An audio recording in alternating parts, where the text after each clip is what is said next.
Okay, Ramarao గారు, ఇప్పుడు China వెళ్ళి వచ్చారు ట్రంప్, ఆల్రెడీ అక్కడికి వెళ్ళాడు, అతనితో 2-3 రోజులు అక్కడ గడిపాడు దాదాపు. సరే, అది మిగిలిన విషయాల మీద కూడా అక్కడ డిస్కషన్స్ జరిగినాయి. ముఖ్యంగా తైవాన్కి సంబంధించినటువంటి ఇష్యూలో ప్రధానమైనటువంటి చర్చ కూడా జరిగింది. అతను వార్నింగ్ కూడా ఇచ్చాడు, వాడు అట్లా ఏదైనా జరిగితే యుద్ధమైన వేరే ఆల్టర్నేటివ్ ఏం లేదు, ఆ జోలికి వెళ్తే అని. ఇవన్నీ జరిగినాయి. కానీ దీని గురించి కూడా ఎంతో కొంత డిస్కషన్ జరిగి ఉంటుంది కదా. శుద్ధి చేసినటువంటి యురేనియం ఏదైతే ఉందో దాన్ని ఎక్కడ పెట్టాలి, లేకపోతే ఏం చేయాలి, ఈ యుఎస్ డిమాండ్స్కి ఒప్పుకోవాలా లేదా అనే విషయం మీద కూడా చర్చ జరిగి ఉంటుంది కదా. సో ఎందుకు ఇరాన్ ఇప్పటికి కూడా ఇంకా విస్మరించుకుని కూర్చుంటుంది దాని మీద? ప్రసాద్ గారు, మీకు అట్లాగే మిత్రుడు గౌరీశంకర్ గారికి, హెచ్ఎం టీవీ ప్రేక్షకులు నమస్కారం. చాలా రోజుల తర్వాత గౌరీశంకర్ గారిని చూస్తున్నాం. నమస్కారం. ఏమంటున్నారంటే నేనేమంటున్నారంటే నమ్మకం లేని వాడికి సుఖం తక్కువ అని సామెత. గౌరీశంకర్ గారి చివరికి పరస్పర నమ్మకాలు లేకుంటే సంప్రదింపు జరుగుతుంటే ఏమవుతుందంటే 4 అడుగులు ముందుకు 12 అడుగులు వెనక్కి పోతుంది చూస్తున్నాం. యాక్చువల్ గా సాంకేతికంగా పూర్వకంగా చెప్పాలంటే అమెరికన్ కాంగ్రెస్ ఒప్పించుకోవడానికి 60 రోజులు దాటక ముందే ఇంకా మళ్ళీ సాంక్షన్స్ తీసుకోవాలి, పర్మిషన్ తీసుకోవాలి అక్కడి నుంచి. కనుక అమెరికా సెనెట్ నుంచి కనుక 58 రోజులకే కాల్పల విరమణ మొదలైంది. కాల్పల విరమణ అంటే యుద్ధం ఆగిపోయినట్టే అని ట్రంప్ సమర్థించుకునే ప్రయత్నం చేశారు. నిజంగా సిఏఏ గాని, ట్రంప్ గాని, అమెరికా రక్షణ శాఖ గాని సరైన అంచనా లేకుండా ఇజ్రాయెల్ వలలో పడి అంతకుముందు ఇజ్రాయెల్ ముందు పెట్టుకొని ఇరాన్ తో యుద్ధం చేసింది. అంతకుముందు 12 రోజులు యుద్ధం 2025లో చూసుకుంటే ఆ తర్వాత 12 రోజులు యుద్ధం తర్వాత ఆగిపోయింది. కానీ ఆ రకంగా ఉద్రిక్తత కొనసాగినాయి. దాని 28 ఫిబ్రవరి 2026లో మొదలైన యుద్ధం ఏదైతుందో అంతకుముందు దాకా ఇరాన్ దాడి చేస్తే ఇరాన్ వెనక అమెరికా ఉన్నది. అది ఇప్పుడు ఏమైంది వరకం చెప్పాలంటే ఇప్పుడు ఇరాన్ మన ఇజ్రాయెల్ భుజాల మీద తుపాకీ పెట్టి పేల్చింది అంతకుముందు దాకా. కానీ డైరెక్ట్ గా ఇప్పుడు అమెరికాని దిగడం అనేది 28 ఫిబ్రవరి నాడు జరిగింది. 45 గంటల దాకా ఇరాన్ నాయకులు చనిపోయారు, అట్లా జరిగింది. ఆ తర్వాత వెంటనే వాటి రివెంజ్ తీసుకుని ప్రయత్నం చేశారు. అక్కడి నుంచి ఉద్రిక్తలు మొదలైనవి. ఇంతకుముందు గౌరీశంకర్ గారు అన్నట్టు ఇప్పుడు 12 దేశాలు అఫీషియల్ గా అణుశక్తి ఉంది కదా వాళ్ళందరి దగ్గర కదా. అట్లాగే చాలా కొన్ని దేశాలు అఫీషియల్ గా లేకపోయి ఉన్నది. ఇప్పటికి కూడా యురేనియం 70% శుద్ధి మాత్రం అయింది మా దగ్గర అనే ఒక మాట ఇరాన్ అఫీషియల్ గా చెప్పకపోయినా వాళ్ళ దగ్గర 70% దాకా అయింది. 90% యురేనియం శుద్ధి అయితే ఆటోమేటిక్ గా అణ్వాయుధాలు తయారు చేసుకోవచ్చు. పాకిస్తాన్ దగ్గర ఉంటే తప్పు లేదు, ఇరాన్ దగ్గర ఉంటే తప్పు, అమెరికా దగ్గర ఉంటే తప్పు లేదు, ఇరాన్ దగ్గర ఉంటే తప్పు అనే మాట వస్తుంది కదా. అందుకని ఏమైందంటే ఇరాన్ అణ్వాయుధాలు ఉన్నాయని చెప్పి ఇప్పుడు అమెరికా కొత్తగా అనేది కాదు, ఇరాన్ కాదు, ఇరాక్ మీదే ఇది వరకు అన్నది కదా. ఇరాక్ సద్దాం హుస్సేన్ చంపేదాకా వాళ్ళ దగ్గర అణ్వాయుధాలు ఉన్నాయని చెప్పింది. ఒక్కటనే కనుక్కోగలిగిందా ఇంతవరకు ఇన్ని సంవత్సరాల తర్వాత కూడా? అసలు అమెరికా ఎక్కడైనా పలాయనవాదం కానీ ఎక్కడైనా ఒకసారి ఎక్కడైనా గెలిచి వచ్చిందా ఇన్ని యుద్ధాలలో? 9 యుద్ధాలు ఆపినట్టున్నాడు కదా. అటువంటిది వియత్నాం చిన్న దేశం, వియత్నాం నుంచి భంగపడ్డ నుంచి మొదలుపెట్టి ఆఫ్ఘనిస్తాన్ లో సుమారు 2 దశాబ్దాల పాటు ఆఫ్ఘనిస్తాన్, అంతకుముందు రష్యా విఫలమైంది 3 దశాబ్దాల పాటు, 2 దశాబ్దాల పాటు ఆఫ్ఘనిస్తాన్ లో ఉండి పాకిస్తాన్ మద్దతు తీసుకొని అక్కడ భంగపడే కదా మళ్ళీ వెనక్కి వచ్చింది. ఇరాక్ తో యుద్ధం చేసి సద్దాం హుస్సేన్ చంపినాక కూడా అక్కడ పలాయనవాదం కదా. అసలు ఏ దేశంలో కూడా ఇది వరకు అమెరికా గెలవలేదు అంటున్నాను నేను. అమెరికా ఎప్పుడు కూడా పెద్దన పాత్ర వహిస్తుంది, మేము పెద్దన అనుకుంటుంది. అమెరికా అధ్యక్షుడు ఇవాళ ట్రంప్ వచ్చిండంత మాత్రం కాదు, ట్రంప్ రాకముందు కూడా జో బైడెన్ నుంచి మొదలుకొని అందరూ కూడా ఇట్లాంటి పనులు చేసిన వాళ్ళే. అమెరికా అధ్యక్షుడు ఎవరైనా అమెరికన్ ఫస్ట్ అని ఈయన అన్నాడు కానీ అమెరికా ఫస్ట్ అనుకున్నారు. మా ఇంటికి వస్తే ఏం చేస్తావు, మీ ఇంటికి వస్తే ఏమి ఇస్తావు అనే మాట కదా తప్ప ఇంకోటి అమెరికా ఎప్పుడైనా ప్రవర్తించిన సందర్భం లేదు కదా. కానీ అమెరికా అధ్యక్షుడు ట్రంప్ ను మనం ఒక రకంగా బోళాబాల ట్రంప్ అని ఈ మధ్యన ఒక ఆర్టికల్ రాసినాడు. ఎందుకంటే ఇప్పుడు మాంసం తింటున్నాను మెడలో బొమ్మికలు వేసుకుంటాడు, ఈయన చెప్పేస్తాడు, డైరెక్ట్ గా చెప్పేస్తాడు, ఏమైనా సరే మంచిగా చెడు కుల్లా చెప్పేస్తాడు. కానీ చెప్పిన మాట తెల్లారితే మళ్ళీ మారుతుంది, ఆ మాట అదే ఉండదు అంటున్నాను నేను. అందుకని పోస్ట్ ట్రూత్ థియరీ అని ఒకటి ఉంది శివప్రసాద్ గారు, అంటే సత్యానంతర భావన. పోస్ట్ ట్రూత్ థియరీ ఈ మధ్యన బాగా ప్రభావంలోకి వస్తుంది, గతంలో ఉన్నది, కొత్తదేం కాదు. ఒక 10-15 ఏళ్ళ నుంచి బాగా ప్రాచుర్యంలో ఉంటాయి. ఇప్పుడు పోస్ట్ ట్రూత్ థియరీ పాఠాలు చెప్పేటప్పుడు నాలాంటి వాడు కూడా ఏం చెప్తున్నామంటే ఎక్కువ అంటే చంచలత్వం ఉన్నవాడు. తెలంగాణ పరిభాషలో చెప్పాలంటే ముడ్డి లేని కడుముద్ద అంటాం, దొరుకుతుంది గులకరాయి లాగా దొల్లేస్తుంటుంది, దానికి నిలబడదు, ఎక్కడ బేస్ ఉండదు. అట్లాగే ట్రంప్ మాటలు కూడా బేస్లెస్ మాటలు ఉంటాయి అన్నట్టు. అందుకనే ఈ పోస్ట్ ట్రూత్ థియరీలో స్పష్టంగా చాలా మంది మనకు వక్తలు ఏం వాడుకుంటున్నారంటే ట్రంప్ ను వాడుకుంటున్నారు. ఇప్పుడంటే రోజుకి 8 అబద్ధాలు చెప్తారట ఆయన, రోజుకి 8 అబద్ధాలు. అంటే చెప్పిన మాట మళ్ళీ ఇంకో రకంగా ఉంటుందట. అందుకని దాన్ని ఈ థియరీ వాడడానికి చాలా మంది లెక్చరర్స్ ప్రొఫెసర్స్ ఏం వాడుతున్నారు, ట్రంప్ ఒక ఉదాహరణ తీసుకుంటున్నారట. 2016 నుంచి 17 జనవరి 20 నుంచి 21 దాకా ఉన్న ట్రంప్ మొదటిసారి ఈ ఇరాన్ తోనే ఒప్పందం రద్దు చేస్తుంది ఆయనే కదా. అణ్వాయుధాల ఒప్పందం అంతకుముందు ఉండే కదా. ఆ ఒప్పందాన్ని మేము బేషరతుగా రద్దు చేసుకుంటామని 2018లో ప్రకటించింది ట్రంపే కదా, మరుసారి నీకైనప్పుడు. మరి మీ ఇష్టం ఉన్నప్పుడు అంటే ఒప్పందం ఉండాలి, లేకపోతే ఒప్పందం ఉండదు ఎట్లా, మళ్ళీ రెండోసారి వచ్చినప్పుడు ఒప్పందం ఉండాలంటాడు. అంటే మీరే పోయి మళ్ళీ ఒప్పందం ఎట్లా ఉంటుంది అని ఇరాన్ ప్రశ్నిస్తుంది కదా. అందుకని ఇక్కడ ఏమైందంటే ఇజ్రాయెల్ చేయాల్సిన యుద్ధము అమెరికా మీదేసుకొని అనవసరంగా అంచనా లేకుండా యుద్ధం చేసి ఇరాక్ తోని భంగపడ్డది అంటున్నాడు. అంటే ఒక రకంగా చెప్పాలంటే ఇప్పుడు తాబేలు కుందేలు ఆట ఉంటది కదా, ఎవడు ముందు కురిగింది అన్నట్టు. ఇప్పుడు అనవసరంగా చిన్న శత్రువు అని చెప్పి తక్కువ అంచనా వేస్తే ఏమైందంటే తక్కువ ఖర్చుతోని ఎక్కువ ఫలితాలు సాధించింది ఇరాన్, ఎక్కువ ఖర్చుతోని ఫలితాలు సాధించేది అమెరికా. మొత్తం యుద్ధంలో చూసుకునే మనకు ఇప్పటిదాకా అర్థమైంది ఏంటంటే ఎక్కువ ఖర్చుతో కోట్ల డాలర్లతోనేమో సుమారు మన రూపాయలు లేకుంటే 6 లక్షల కోట్ల రూపాయలు ఖర్చు పెట్టింది అమెరికా. ఆఖరికి హోమ్లాండ్ సెక్యూరిటీ డబ్బులు కూడా లేకుండా చేస్తుంది, హోమ్లాండ్ సెక్యూరిటీ డబ్బులు లేకుండా చేసుకుంది. ఇంటా బయట అమెరికా ఒంటరిగా నిలబడింది. చెప్తా ఇంటా బయట అంటే ఇంటానేమో మనకు మొదలు సుంకాల యుద్ధం చేసింది కదా, టారిఫ్స్ యుద్ధం చేసింది. దానివల్ల ఏమైంది, తాగేవాడగడతాడు తాళ్ల పన్ను అన్నట్టు పూర్తి స్థాయిలో అమెరికా పౌరులే నష్టపోయింది కదా. ఇప్పుడు సుంకాలు పెంచితే ఏమైంది, మన దిగువ సుంకాలు పెంచారు. మనం వేసుకున్న షర్ట్ ఉంది, షర్ట్ వస్తాయి కదా, సామాన్య ప్రజలకు అర్థమైన భాష మాట్లాడుకుందాం. ఈ షర్ట్ మన దగ్గర 100 రూపాయలకు వచ్చింది అనుకోండి, $100 వచ్చింది అనుకోండి. అక్కడికి వెళ్తే వాళ్ళు $100 కంటే 50% సుంకాలు ఇస్తే $150 అయింది అక్కడికి పోతే కదా. $150 కనుక అమెరికాలో అంతకంటే తక్కువ దొరికితే మనది కొనడు ఎవడు కూడా.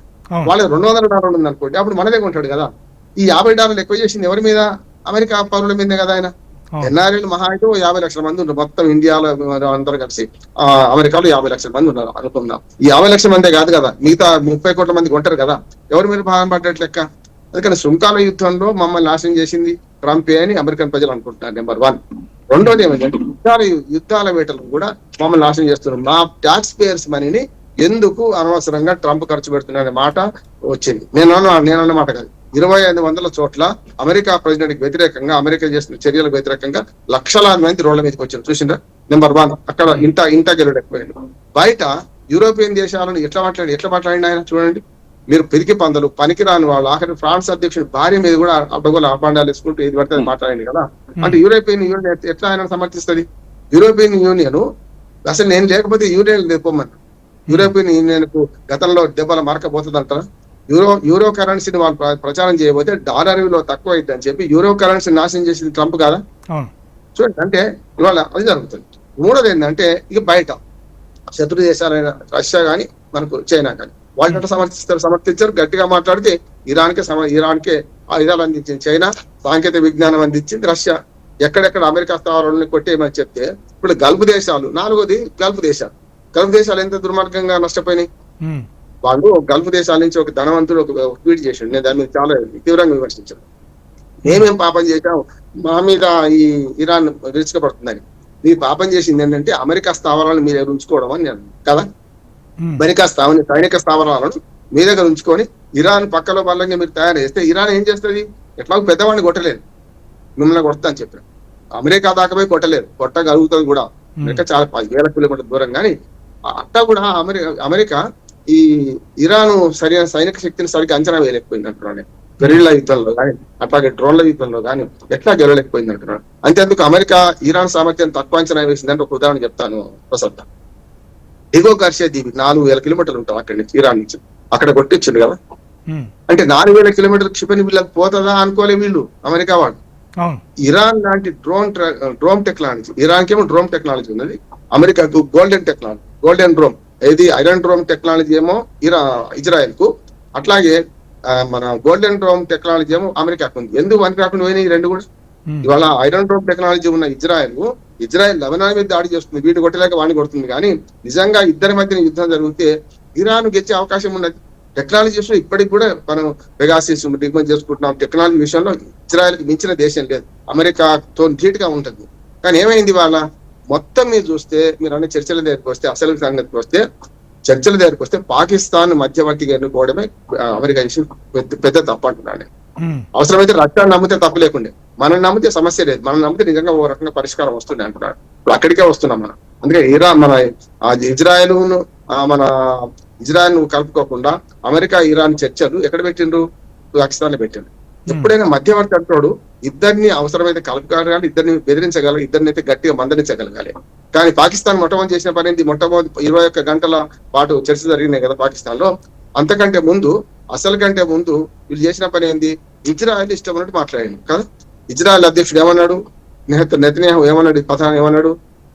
అసలు మీరు మధ్యవర్తిత్వాన్ని పిలిచిందా లేకపోతే మా దేశానికి సంబంధించి పిలిచిందా అని చెప్పి అవాకు జవాబులు పేలకండి నేను హెచ్చరించిన తర్వాత కదా మళ్ళా పాకిస్తాన్ బుద్ధికి వచ్చింది. అంటే పాకిస్తాన్ మధ్యవర్తిగా వ్యవహరించినప్పుడు ఓ రకంగా ఉంటుంది, లేదు జడ్జిగా వ్యవహరించినప్పుడు ఓ రకంగా ఉంటుంది. కేవలం అమెరికా ఎన్నుకుంది ఏంటంటే మా స్థావరం ఉంటది, కొంత ముస్లింలు ఒకటి కదా, షియాలు ఒకటి కదా అనే ఉద్దేశం ఎన్నుకుంటే పాకిస్తాన్ నిర్వహించిన పాత్ర మధ్యవర్తిత్వ పాత్ర వట్టిది అంటున్నాడు. అది చాలా డొల్లతనంతో కూడుకున్నది. ఆ జవాన్స్ వెనకెళ్ళిపోయిండు. మొన్న రెండోసారి కూడా ఇది కాకపోతే కారణం. చివరికి ఒక మాట చెప్పిస్తాను నేను. ఇక్కడ ఏమైందంటే ఇప్పుడు ఒప్పందం దగ్గర దాకా వచ్చి వెనకెందుకు పోతుంది అంటే 3 పీఠముడు పడుతుంది ఇక్కడ అంటున్నాడు. ఎప్పుడు కూడా ఇద్దరు కొట్టానికి వస్తే ఆ ఇద్దరి మీద కూర్చుని మధ్యవర్తి ఏం చేస్తారంటే మొదలు ఇద్దరికి అంగీకారం వాటి టిక్స్ పెట్టుకుంటూ పోవాలి. నేను ఎప్పుడు కూడా ఒక పరీక్షకు హాజరవుతాం అనుకోండి, 3 గంటల పరీక్ష అనుకోండి, మనం ఏం చేస్తాం? ప్రశ్నపత్రం మొత్తం చదివి అందులో మనకు వచ్చిన ప్రశ్న నుంచి మొదలు పెడతాం మనం కదా జవాబు రాయడం. అప్పుడు ఏమైందంటే పేపర్ దిద్దేవాడికి కూడా వారు రాసిందంటే మిగతా కొంచెం చూసి చూడకపోతాడు.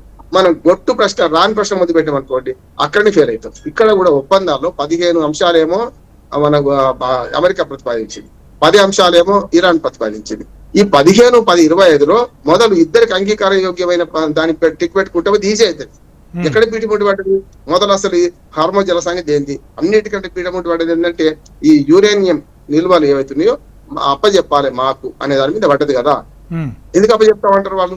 ఇంకొక మాట, కనీసం మధ్యవర్తిగా చైనాకో లేకుంటే రష్యాకో అప్పచెప్పాలంటే వేరుగా ఉంటుండే. శత్రు దేశాల మీద నమ్మకం లేదు కదా ఇప్పుడు అమెరికాకు, లేదు ఇవన్నీటిగా న్యూట్రల్ దేశం దేనికైనా అప్పచెప్పమంటే ఇంకో రకంగా ఉంటుండే. కొన్ని న్యూట్రల్ దేశాలు ఉన్నాయి ఇప్పుడు కూడా, భారత్ లాంటి దేశాలు ఇంకో 4-5 ఉన్నాయి ప్రపంచంలో, ఒడ్డు పోలే అంటున్నాడు. అందుకనే ఇక్కడ చేయాల్సిన పని ఏంటంటే ఎందుకు చర్చలు విఫలం అవుతున్నాయంటే చర్చలు అంటాడు ట్రంప్, మళ్ళీ దుందుడుకు మాటలు మాట్లాడతాడు. రేపు చర్చలు అంటే ఇవాళ చేయకపోతే సహించను, క్షమించను, మిమ్మల్ని మొత్తం నాశనం చేస్తా, ప్రపంచ పంటల్లో ఇరాన్ లేకుండా చేస్తా అన్నాడు కదా. మరి నువ్వెవడ చేస్తుంది కానీ వీళ్ళు అంటారు అంతే కదా. చర్చలకు కూర్చున్నప్పుడు ఏంటంటే ఇద్దరు సమాన స్కందులు, బియ్యానికైనా కయ్యానికైనా సమాన స్కందులు కావాలంటాం. అట్లాగే మధ్యవర్తిత్వానికి కూడా సమాన స్కందులు కావాలంటున్నాడు. అందుకనే పాకిస్తాన్ ఎన్నుకోవడం తప్పు చేసింది. ఇవాళ చర్చలు విఫలం కావడానికి ఇద్దరిది బాధ్యత. అంటే 2 చేతులు కట్టిస్తే తప్పట్లు అవుతాయి. నేను అమెరికాని నిందిస్తలేను. అమెరికా ఇప్పుడు బండ కింద చేయిరి కింద ఎట్లా తీసుకుందామని చూస్తున్నది. ఇంత ఖర్చు అయింది, ఎట్లా మర్యాదగా ఇందులో తొలుగుదామని అమెరికాకు, అసలు నిజంగా చెప్పాలంటే ఇరాన్ కంటే అమెరికాకి ప్రసాద్ గారు ఈ యుద్ధం ఆపడం అవసరం అంటున్నాను. కనుకనే ఇప్పుడు గత నెలగా కాల్పుల విరమణ ఒప్పందం అనే పేరు మీద అమెరికా మెల్లమెల్లగా దిగొస్తున్నది, ఇరాన్ పట్టి బిగుస్తున్నది. ఈ దశలో ఇద్దరు మొండికేసి కూర్చుంటే రాజు కంటే మొండివాడు బలవంతుడు అని. రాజు ఏమో అమెరికా, మొండివాడేమో ఇరాన్. మొండివాడు ఎప్పుడు బలవంతుడు అవుతాడు. అందుకని ఇద్దరి మధ్యన ఒక చిన్న సామెత చెప్పి ముగిస్తాను. పద్యం ఉంటుంది మనకు, కుంజర యోధంబు దోమ కుత్తుక వచ్చారని ఉన్నది. కుంజర యోధం అంటే ఏనుగుల గుంపు. ఏనుగుల గుంపు ఎవడు? రిపబ్లికన్ పార్టీ గుర్తు కూడా ఏనుగే కదా. అక్కడి నుంచి వాళ్ళు ఎక్కడ చిక్కిర్రు? ఇరాన్ మన మధ్యనున్న ఏదైతే హర్మో జలసంధి ఉందో అక్కడ చిక్కింది అంటున్నారు. అమెరికా ఇప్పుడు సైన్యం అంతా బయట ఉన్నది, 10,000 మంది సైన్యాన్ని చేసుకొని చుట్టూ తిరుగుతున్నారు, ఏం చేయలేకపోతున్నారు. ఇరాన్ యొక్క శక్తియుక్తులను సరిగా అంచనా వేయలేకపోతున్నారు.